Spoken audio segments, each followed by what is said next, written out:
So we're going to hop into a video right now about a technique that you can use to communicate with your partner, especially in or during or I guess really after an argument or some kind of disagreement. And so after about 3 months of dating, I am happy to announce that that I hit the milestone. We had our first argument. Nothing disrespectful, nothing over the top, nothing crazy. But we did have sort of some miscommunication, disagreement, etc. And throughout our relationship over the last 3 months, there's been an extremely high level of communication, cooperation, respect, and all this kind of stuff. And I would say that this argument was no departure from any of that. And so one thing I thought was really cool was that my girlfriend used a technique that she learned out of a book that we actually read together called Men Are From Mars, Women Are From Venus. And so in that book, John Gray describes this technique called the love letter. And what it's doing is it's walking you through your emotions when you have some kind of disconnect or you get triggered by something or there's some kind of disagreement or whatever, and you get hurt. It's a way of charting out the full range of emotions before you just sort of unload on your partner or say something you don't mean, or maybe you just haven't really fully explored what you think and what you feel about the subject. And so this is something she chose to do, and it's really in keeping with her personality. She's very deliberate and very thoughtful, and really this goes to show what kind of person she is, because like one thing that she'll do is she'll scan herself for being out of line or being selfish or maybe overreacting or whatever before she comes to the table. And I've never had that done before. It's like typically when you get in some kind of scuffle with a partner, it's like everybody's trying to meet their immediate needs and try to sort of get what they want out of the interaction or whatever. And her first line of defense is like to make sure she's not out of line. And that's something I've felt I've done in the past, but I've never actually had that reciprocated. And so it's really a really fucking cool thing when you have a partner that also does that, and you can feel that there's no, over, like I think we all probably have some very subconscious manipulation tactics that we use in relationships, but there's no overt manipulation, in the relationship, and that makes you feel safe. So anyway, back to the love letter technique.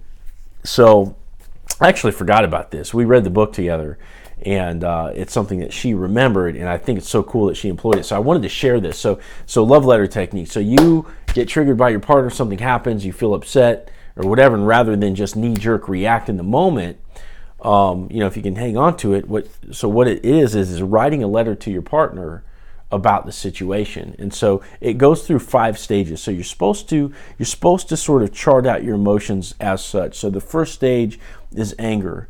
So you're going to say something to the effect of it's good, like, I don't like it when you blah blah blah, right? So let's say hubby doesn't take out of the trash. The wife gets really pissed off, or she's mad because it's like the millionth time. It's like, I don't like it when you don't listen to me and you don't take it to trash. So you chart out that anger, like you write that out, your anger, and so you get that out of your system.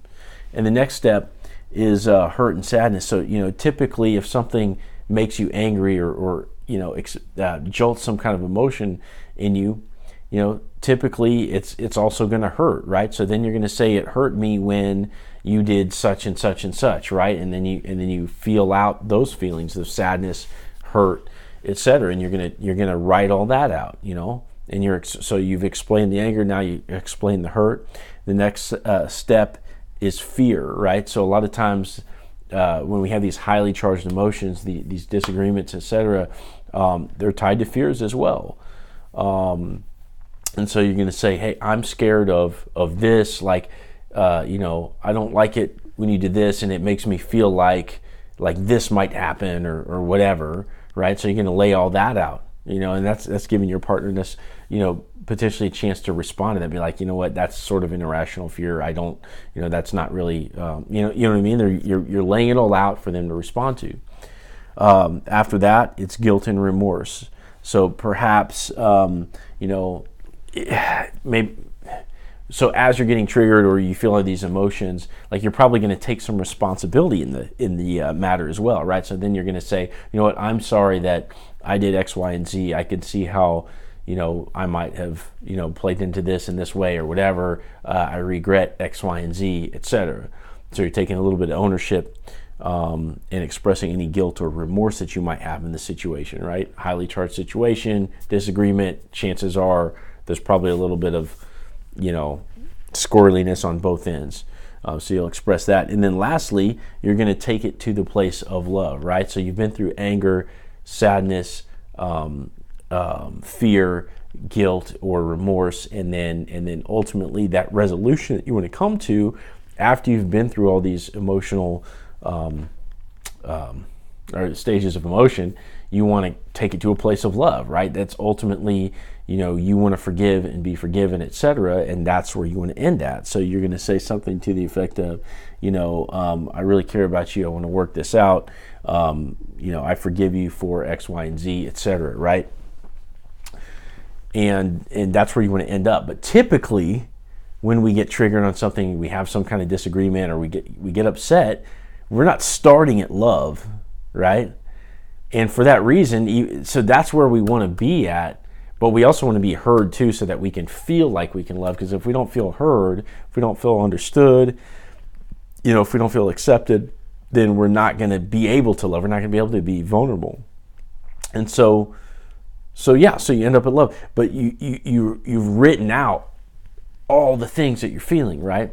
And so you can choose. So John Gray says you can choose to do, you can choose to let your partner read it. It might be scary because, typically you should be, honest in this thing. So you're going to write out everything that you felt, everything that you fear, and some of it's not necessarily going to be realistic or whatever. And so they're going to get a chance to respond to this. And hopefully you're with the kind of person that can respond charitably and not just use this as sort of a grounds for attacking you back, right? To proliferate the argument. You ultimately both want to end up at love. Or if you don't want to let them read it, you can simply use it to process your thoughts and feelings and end up at that place of love, having fully felt everything there is to feel about the situation and thinking everything out.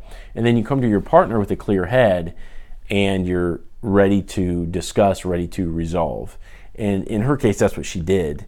And as the man, right? So typically, as men, we're a lot more level-headed. Typically, we're cooler. We're not as driven by emotions. Now, this isn't the case for everybody, but a lot of times we're going to be willing to discuss and resolve things from a place of emotional calmness, unless we're like really guilty about something, or like we're trying to sort of not grow, and then we're trying to protect our childish behavior or whatever. In those cases, we're going to lash out. But typically, if you're doing the right things, especially, you should sort of be calm and willing to discuss these things. And so, especially for a man, like if your woman has processed all these thoughts and emotions, ready to come to the table like in a cool head, that's great. That's like a great feeling, right? So this can all be done without elevating the hurt and anger and fear and all this kind of stuff. For both of you, you can just kind of come to the table having already gotten some of the toxicity out of your system. So anyway, I thought it was a cool thing because it prompts you to sort of inventory yourself for these emotions. Sometimes something might happen to make you sad and you don't even realize you get angry in addition to that, right? So then if you're inventorying for all 5 of these emotions and you didn't feel one in the beginning, like you might process that before you go to your partner, because that could come out later and you can have the knee-jerk reaction, which you don't want. So I thought it was really cool that she did that. So I just thought I would share it with everybody. The love letter technique, this is out of the book, Men Are From Mars, Women Are From Venus by John Gray. And I did a video series detailing a lot of the takeaways from that book. If you haven't watched that, you can catch it on YouTube. And other than that, hope everybody has a great day and upcoming weekend.